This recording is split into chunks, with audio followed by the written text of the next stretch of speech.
మన teaser release అయింది చిరంజీవ మంచి బజ్ వచ్చింది అండ్ అలాగే నవంబర్ 7th సినిమా రిలీజ్ ఉంది యాక్టర్ అయిపోయి డైరెక్షన్ అయిపోయి యాంకర్ కూడా అన్ని చేస్తాను అంటే ఎవరు ఫీమేల్ యాంకర్ ని పెడదాం అనుకున్నాము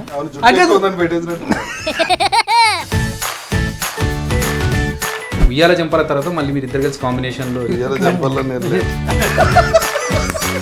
కానీ అంబులెన్స్ నడిపారు అన్న అవును మొత్తం ఆయనే నడిపారు అంటే అంబులెన్స్ బాగా నడుపుతారు మామూలు గారు అయితే నేను చిన్నప్పటి నుంచి సార్ డబ్బింగ్ ఎప్పుడు నాది నేనే నవ్వుకున్నా సార్ మీ యాక్టింగ్ మీరు నవ్వుకున్నారు ఇప్పుడు నవ్వుతుంది నా డౌట్ జనం నవ్వరు టైటిల్ బాగుంది టైటిల్ లోగో కూడా నాకు ఫస్ట్ యాక్షన్ గురించి చెప్పే టైట్లు లోగో 20% క్రియేటివిటీ 80% మేనేజ్మెంట్ చాలా మేనేజ్ బాగా చేసి మీరు పక్క కూర్చున్నప్పుడు నర్వస్ ఉంది సార్ యాక్చువల్గా కాదు ఈయన ఏదో ప్రిపేర్ ఇచ్చారు చెప్పండి ఈ కాలు కొద్దిగా ఆపరేషన్ అయింది సార్ కొద్దిగా లెగ్మెంట్ అయింది నేనే మెయిన్ మీరే విలన్ అన్న మెయిన్ విలన్ మీరే ఎవడక్క చెప్పలేదు అన్న మర్చిపోయారా మీరు తర్వాత 2 కదలేదు కానీ యాక్చువల్లీ గుర్తుంటాయి నచ్చినవి గుర్తుంటాయి రాజా గారు రాజ్ తరుణ్ గారు మన టీజర్ రిలీజ్ అయింది చిరంజీవ మంచి బజ్ వచ్చింది అండ్ అలాగే నవంబర్ 7th సినిమా రిలీజ్ ఉంది మీరు టీజర్ చూసి మీకు అంటే ఏంటి ఇప్పుడు యాక్టర్ అయిపోయి డైరెక్షన్ అయిపోయి యాంకర్ కూడా అన్ని చేస్తాను అంటే all in one female anchor ని పెడదాం అనుకున్నాము ఫీమేల్స్ కంటే నువ్వు అందంగా ఉన్నావు బాబోయ్ అంత లేదు అంటే నేను ఫీమేల్ లాగా చూసారా సార్ ఎప్పుడు కూడా పెట్టేసినట్టు మెయిల్ అయితే కొద్దిగా మెయిల్ చేస్తారని చెప్పి మనమే ఉన్నాం ఎవ్వడు పట్టించుకోలేదు ఈ సినిమాలో నటిస్తున్నప్పుడు ఎలా అనిపించింది అన్న అంటే నా గురించి గొప్పగా చెప్పమని సినిమా గురించి మీరు ఎలాగో చెప్పరు నాకు తెలుసు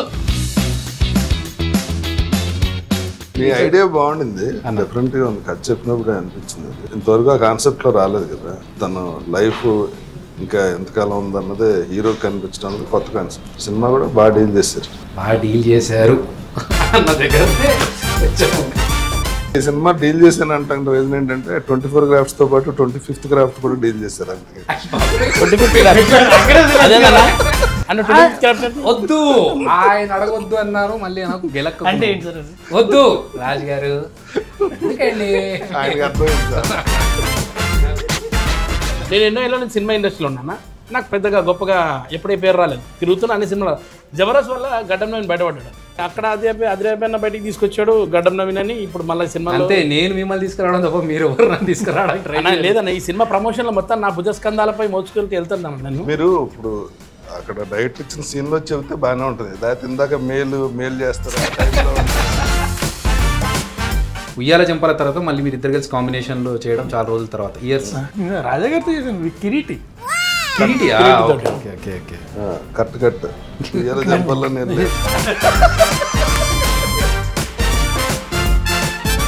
రాజు గారు మీరు చెప్పండి మీ ఎక్స్పీరియన్స్ అంటే నా ఎక్స్పీరియన్స్ ఏముంది నేను సినిమా చేస్తాను నువ్వు ఫస్ట్ డైరెక్ట్ చేస్తున్నావు నీ ఎక్స్పీరియన్స్ చెప్పాలి హౌ వాజ్ ఇట్ చాలా అంటే ఎన్నిసార్లు చేయమంటా ఒకటో షార్ట్ దగ్గర నుంచి సార్ ఇంకొకసారి చేయండి అన్నం పెడతాను మీకు ఎలా ఉంది ట్రాన్సిషన్ ఎలా ఉంది ఇప్పుడు అర్థమైందా డైరెక్టర్ల బాధ 100% నేను ఎందుకంటే అంటారు కదా డైరెక్షన్ అంటే 20% క్రియేటివిటీ 80% మేనేజ్మెంట్ చాలా మేనేజ్ బాగా చేసి 23 సంవత్సరాలు చేసిన యాక్టింగ్లో ఎప్పుడూ ఇంత కష్టపడ్డది లేదు ఈ సినిమా కోసం ఒక డైరెక్టర్గా అంటే అన్ని పనులు అన్ని దాని మీద అంటే డైరెక్టర్ అంటే అసలు 24 క్రాఫ్ట్స్ ని అందరినీ డీల్ చేయాలి కదా డీల్ చేయాలి ప్లస్ టైమింగ్ ఉంటది ఈ ఆర్టిస్ట్ వెళ్ళిపోవాలంటాడు డేట్స్ లేవంటారు అది అంటే చాలా ఉంటాయి టెన్షన్ డైరెక్టర్ అంటే అసలు అంత ఈజీ అది కాక ఏంటంటే మొత్తం బ్లాకింగ్ అంతా చేసుకున్న తర్వాత ఆర్టిస్ట్కి ఒక క్రియేటివిటీ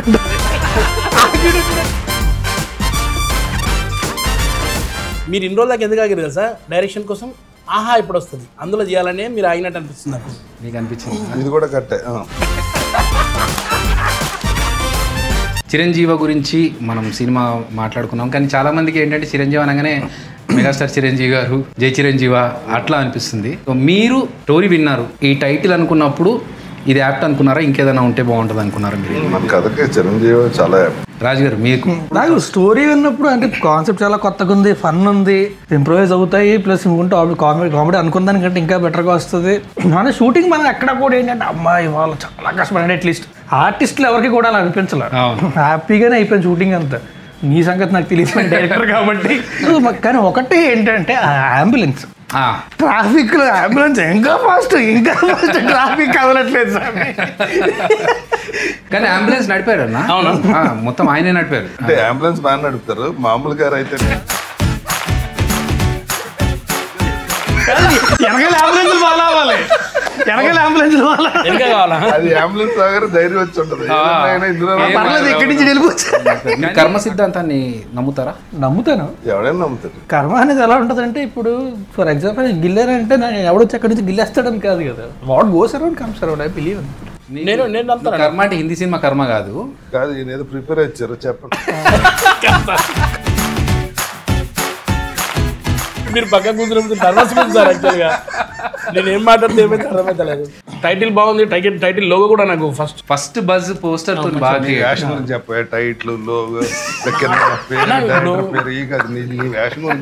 ఆ వేషం గురించి చెప్పాలంటే క్యారెక్టర్ నిజంగా చెప్పున్నాను. నాకైతే డబ్బింగ్ ఎప్పుడు నాది నేనే నవ్వుకున్నా సార్, అంత నవ్వుకున్నా సార్ ఫస్ట్ టైం. మీరు నవ్వుకున్నారు, ఇప్పుడు నవ్వుతుంది. నా డౌట్ జనం నవ్వరు. ఏ క్యారెక్టర్ చూసి నవ్వుకోలేదండి, ఆయన చూసి ఆయన నవ్వుకున్నాను.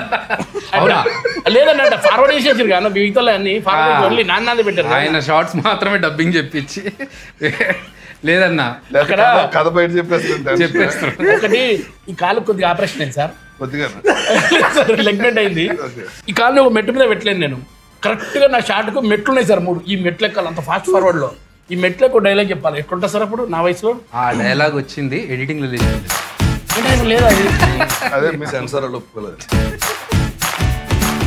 అన్న. యముడి గురించి మనం ఈ సినిమాలో కొత్తగా చెప్తున్నాము. అంటే ఇప్పటివరకు యముడు అనగానే యమగోళ యమలీల ఎక్కువగా తెలిసిన సినిమా, కానీ మన దాంట్లో యముడు కూడా ఒక దేవుడే, పూజార్హుడు.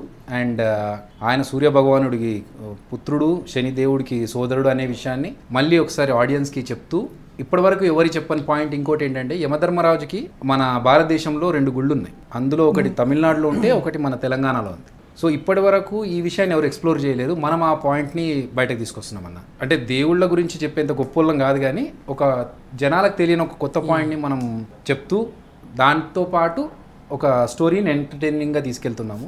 అండ్ చాలా హ్యాపీగా అనిపించింది నాకు షూట్లో మీరు ఒక మేజర్ పార్ట్ ప్లే చేస్తూ.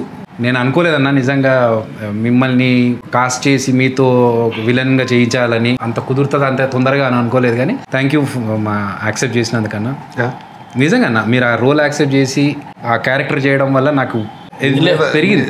ఏంటి చెప్తారా? ఏంటి కామెంట్ ఏం లేదు సార్, నిజంగా సార్. నేను ఏమడిగినా తెలుసా సార్, అన్న షూటింగ్ అంతా అయిపోయి ఇంకా కాస్ట్యూమ్ నేను తీసుకోవాలని అడిగాను సార్. మీ కాస్ట్యూమ్ అంటే మీ లుక్ కానీ అవన్నీ ఎంత భలే ఉండే సార్. సినిమా చూసారు? లేదు సార్, నేను డబ్బింగ్ లో యాక్చువల్గా షూటింగ్ ఉండే కదా సార్, నేను మీతో పాటు సంజయ్ నేను అందరం ఉన్నాం కదా సార్. ఆ లాస్ట్ 2 days చూసాను, నాకు కూడా హ్యాపీ అనిపించింది. మీకు ప్రతిదానికి హ్యాపీ అనిపిస్తుంది, టైటిల్కి హ్యాపీ అనిపిస్తుంది, లోగోకి హ్యాపీ అనిపిస్తుంది. అండ్ మన టీజర్ రిలీజ్ కంటే ముందు నాకు కలలో ఒక పెద్ద బుల్ లేచి అలా నడుస్తూ ఉంటే నేను షాక్లో చూస్తున్నాను. కట్ చేస్తే నెక్స్ట్ డే మన టీజర్ రిలీజ్, దానికి ఒక మంచి రెస్పాన్స్, అంత బ్లెస్సింగ్స్, చాలా హ్యాపీ. మీకు ఎప్పుడన్నా దేవుడు రిలేటెడ్ కళలు కానీ ఏదైనా కోఇన్సిడెన్స్ ఇది దేవుడు మనకు చేశాడు అనే లాంటి ఏమైనా సిచ్యువేషన్స్ ఎదురైనా? జరుగుతాయి, చేస్తాం, రిజల్ట్ వస్తుంది. నాకు దేవుడు కల్లో రాడు కానీ నేను ఫ్లై అవుతుంటారా? అంటే సీలింగ్ వెళ్ళి టచ్ అవటం, అలా కిటికీల బయటికి వెళ్ళి అలాగా బుద్ధ విగ్రహం మొత్తం అవన్నీ హైదరాబాద్ మొత్తం డ్రోన్ షాట్ ఉంటాను. టెన్షన్ వస్తుంటది. మా గురువు గారు అంటుంటారు, ఎప్పుడో మీరు ఒరిజినల్ గా పైకి లేచిపోయేలా ఉన్నారు గాలిలోకి. నా కళ్ళ కథలు వస్తాయి, సినిమా కథలన్నీ ఏవో ఒకటి ఇప్పుడు ఆలోచిస్తూ ఉంటాయి, ఏదో ఆలోచన కళ్ళలో సీన్లు ఏవో వస్తాయి. ఒక తెలివి అదృష్టం తెలివి వచ్చిందంటే ఫోన్ రికార్డ్ చేసుకుంటా, లేదంటే చాలా మందికి అట్లా కళలో థాట్స్ వస్తూ ఉంటాయి మంచి మంచి. అవును, కళ్ళలో వచ్చినాయి కథల కింద రాసిన 2-3 తెలుసు. చాలా సార్లు ఏంటంటే లేచిన తర్వాత 10 minutes తర్వాత మర్చిపోతాం చాలా వరకు కదా. తెలివి వచ్చిందంటే పడుకుని ట్రై చేసి వీలైనంత వరకు keep try to recollected bag మొత్తం అంతా వీలైనంత గుర్తు తెచ్చుకొని రికార్డ్ చేసుకొని అక్కడ. నాకు ఈ యాక్చువల్గా కళ అంటే గుర్తొచ్చింది. ఈ కాన్సెప్ట్ నాకు చిరంజీవి కాన్సెప్ట్ ఎట్లా వచ్చిందంటే, నేను ప్రసాద్ ల్యాబ్ నుంచి ముందు నుంచి వెళ్తూ ఉంటే ఒక అంబులెన్స్లో ఒక మనిషిని హాస్పిటల్ తీసుకెళ్తున్నాను. ఒక మనిషికి ఎప్పుడు చేస్తాడో ఎప్పుడు బతుకుతాడో తెలిస్తే ఏమన్నా కొంచెం దానికి తగ్గట్టుగా ఏమన్నా ఏముండదు, తీరని కోరిక తొందరగా పోతాడు. అలా నాకు కనుక తెలిస్తే నేనేమన్నా చేయకుండా ఆగిపోయిన బకెట్ లిస్ట్ మొదలెట్టండి, ఏదో చేద్దాం. డైరెక్టర్గా పేరు పడితే చాలనుకున్నా. ఇప్పుడు మనకి ఎప్పుడు నెక్స్ట్ బకెట్ తన్నేసి ఎవరిలో ఉన్నా పర్లేదు నాకు. కానీ అది నిజంగా ఆ ఒక్క భయం మాత్రం ఉండిపోయింది నాకు. అది ఎప్పుడంటే కరోనా టైంలో. ఆ టైంలో అనుకున్నాను అబ్బా డైరెక్టర్గా పేరు పడకుండానే పోవాల్సి వస్తుందేమో. అసలు నాకేంటంటే ఇందులోంచి ఎలా బయటపడతారు అంటే, బయటకు వస్తే ఒకడు ఊపిరి పీల్చుకుంటే ఇంకోటి వెళ్తే వచ్చేస్తుంటే ఇంకా ఇది ఎలా సర్వే అవుతుంది, ఇది ఎలా బయటకు వెళ్తుంది, ఎగ్జిట్ ఎలా ఉంటుందని ఆలోచించేవాడు నేను. నైస్, అదొక కొత్త థాట్. అంటే తలుపులు వేసి కూర్చుంటే ఎంతకాలం అంటే కూర్చుంటే ఒకటేంటంటే అప్పట్లో వేరే పర్యాడు we have to keep trying to as much as information available to us. So అప్పుడు ప్రతి ఒక్కటి చెప్పింది ఏంటంటే we will grow immune to it over time. అది ఎప్పటికో వద్దే. కానీ దాని తర్వాత లైఫ్ స్టైల్ మారిందన్న. కరోనా తర్వాత చాలా మంది ఇది కాదు లైఫ్, రోడ్ నెంబర్ 45 వస్తే తెలుస్తుంది. ఏమైందన్న రోడ్ నెంబర్ 32 పబ్లు ఉన్నాయి కదా, అన్ని busy. What a diversion road number 45 నీకు ఇంకా అర్థం కాలేదు కదా? నేను రోడ్ నెంబర్ 45 అది అక్కడంతా టైర్ షాప్లు అవి గుర్తొస్తున్నాయి. కానీ ఇది టైర్ షాపులు కాదు, 45 టైర్ షాప్ ఉండదు, ఏదో నోటుకు వచ్చినట్టు మాట్లాడటం తప్ప. ఒకటి ఉంటుంది కదా సార్, కార్ది పెద్ద డెకోరేషన్. అదే టైర్ షాప్ కాదు, కార్ షాప్. అది కార్కి టైర్ కి సంబంధం. టైర్ కార్కే ఉంటుంది కదా నాకు. అట్లా నువ్వు ఎవరి పక్కన కూర్చున్నావు చూసుకుని. నేను అందుకే మాట్లాడలేకపోతున్నాను, భయం అవుతుంది నాకు అప్పటి నుంచి. నిజంగా సార్, నేను చిన్నప్పటి నుంచి సార్ చిన్నప్పటి నుంచి అంట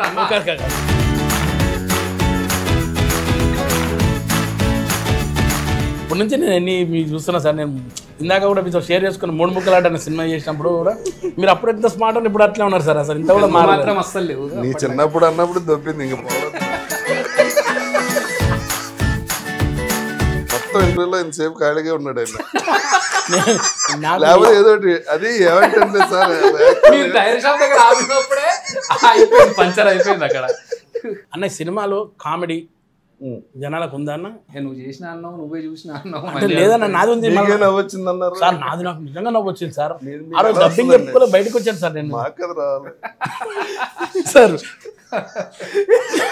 సార్ ప్లీజ్ నా కోసం నవ్వండి సార్. ఇన్నేళ్ళ నువ్వు నవ్వుతే మళ్ళీ ఆయన నేను నోట్ చేయకుండా ఎంత నవ్వుతున్నాను అన్న అంటే ఖచ్చితంగా మీరు సినిమా ఇద్దరు ఏదో వేసుకున్నారు జోక్. వాళ్ళిద్దరు కళ్ళతో మాట్లాడుకొని ఏదో జోక్ వేసుకున్నారు నీ మీద. పోనీ మీరు ఆ సీన్ చేసినప్పుడు మీకు వచ్చిందా? మీకు వస్తుందిలేదు అన్న. మనది రాజమండ్రి అక్కడ గోదావరి జిల్లా భీమవరం. భీమవరం అందరికి చిన్నప్పుడు ఏదైనా స్కూల్ ఉంటుందా అన్న? ట్రైనింగ్ వాటర్ ఉంటుంది, వాటరా? Super. What was the day? ఈ రోజు షూటింగ్ ప్రాపర్గా అయిపోతుంది చాలరా బాబు, మిగతా అంతా మేనేజ్ చేసుకున్నాం. ఇవాళ మాత్రం సూపర్. ఎవ్రీడే 6 o'clock అనిపిస్తుంది.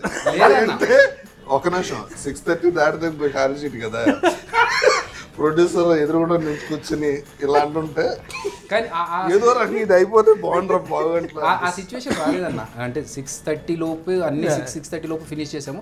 ఒక్కరోజు మాత్రం ఆ రోజు నేను ఉన్నా. ఈ రోజు ఈ పూట గడిస్తే చాలరా బాబు, షూటింగ్ క్లియర్గా అయిపోతే చాలా అనుకున్నది. మనం కంటైనర్ యాడ్ చేస్తున్నప్పుడు కుకట్పల్లి దగ్గర ఆ రోజన్నా ఫుల్ వర్షం ఉందని ఫోర్కాస్ట్. ఈరోజు భారీ వర్షాలు ఉన్నాయన్నారు. భారీ వర్షం ఉన్నప్పుడు ఎప్పుడు పడదలే. కానీ ఆ రోజు 2 సార్లు మీకు గుర్తుంటే 11 o'clock అంటే ఇంకా మేము ఫాస్ట్ షూట్ చేసేస్తున్నాము. 11 o'clock అనుకున్నాం, పడలేదు. మళ్ళీ రాజు వచ్చి 1 గంట కానీ వచ్చింది బ్రో మెసేజ్ ఇప్పుడే, 1 గంట ఖచ్చితంగా పడుతుంది అంటే పడొద్దు అనుకుని మొక్కుకొని చేసాము. దేవుడి దేవల్ల అసలు ప్యాకప్ తర్వాత పడ్డది. ప్యాకప్ తర్వాత మనం మొత్తం అయిపోయి 6:30కి ప్యాకప్ అప్పుడు పడ్డది. సో ఆ రోజు నాకు చాలా టెన్షన్ గా, ఎందుకంటే మనం అనుకున్న టైం లైన్ లో అప్పటికే చాలా సార్లు పుష్ అవుతూ వచ్చింది కదా. కరెక్ట్.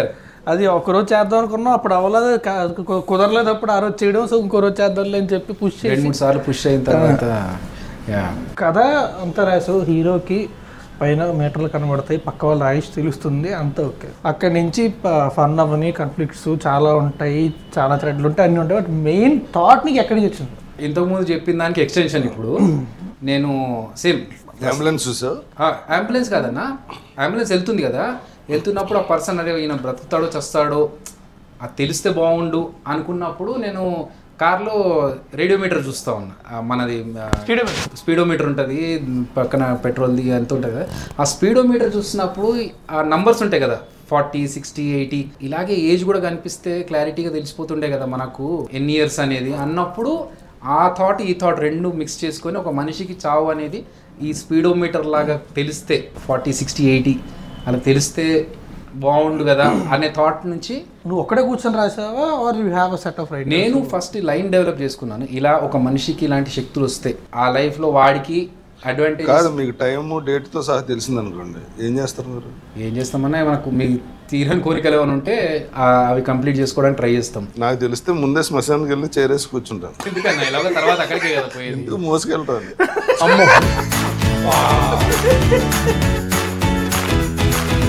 ఒక స్టేజ్కి వచ్చిన తర్వాత ఇంకా చాలే మన కోసం మనం బతకాల్సింది బతికేసాం అన్నప్పుడు ఇంకొక ఏదన్నా సోషల్ సర్వీస్ చేయడమనో లేకపోతే యానిమల్స్ని చూసుకోవాలనుకోనో ఇట్లాంటి కొన్ని ఉంటాయి. అదొకటి ఉందన్న, షెల్టర్ లాగా పెట్టేసి స్ట్రే డాగ్స్కి యానిమల్స్కి అట్లాంటి వాటికి. మీ సంగతి రాజకీయాలు వెళ్ళిపోవాలి,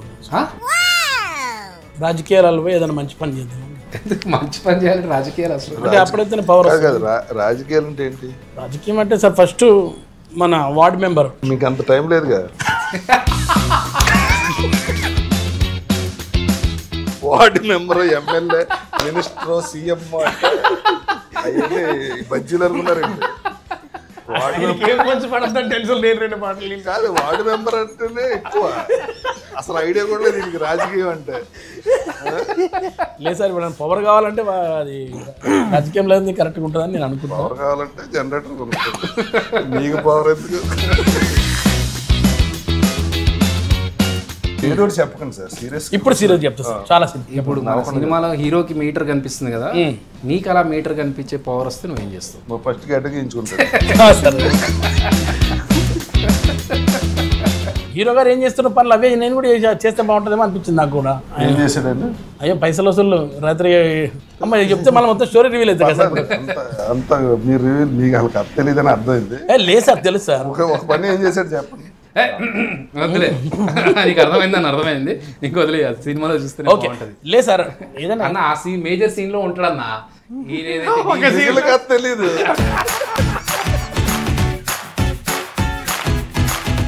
మన సినిమాకి వస్తే సో ఇంకా ఎవరెవరు ఆర్టిస్టులు ఉన్నారు సినిమాలోని? రాజ్ తరుణ్తో పాటు ఉచిత, రాజా రవీంద్ర గారు మెయిన్ విలన్ గా చేస్తున్నా. నేనే మెయిన్ విలన్. మీరే విలన్ అన్న, మెయిన్ విలన్ మీరే. నేను అందుకే అన్నాను మీరు విలన్ గా చేయడం మాకు చాలా హ్యాపీ అన్న. ఎందుకంటే అంటే మీకంటే పెద్ద యాక్టర్ ఉన్నారు కాదు, ఆయనకేమో ఉన్న కథ ఒక సీన్లో ఆయన ఉన్నాడు, ఒక సీన్ కథ చెప్పేసారు అంటారు. మీరేమో క్యాస్ట్ నేనే పేరు ఎవడక్క చెప్పలేదా నువ్వు? అన్న మర్చిపోయారా మీరు? తర్వాత 200 కథలు 100 కథల మధ్యలో మళ్ళీ గుర్తుండాలంటే మళ్ళీ November 7th సినిమా రిలీజ్ అయినప్పుడు చూసి. కానీ యాక్చువల్లీ గుర్తుంటాయి, నచ్చినవి గుర్తుంటాయి. అంటే అలా కాదు, నాకు గుర్తుంది. అయితే ఒకసారి మన 7th November అయిపోయిన తర్వాత ఆ సక్సెస్ ఎంజాయ్ చేసి తర్వాత మళ్ళీ వచ్చి మిమ్మల్ని కలిసి మళ్ళీ మంచి కథలు చెప్పి మీకు అందులో 4-5 కథల్లో ఏది నచ్చితే దాన్ని బట్టి will proceed. Thank you for all your support అన్న.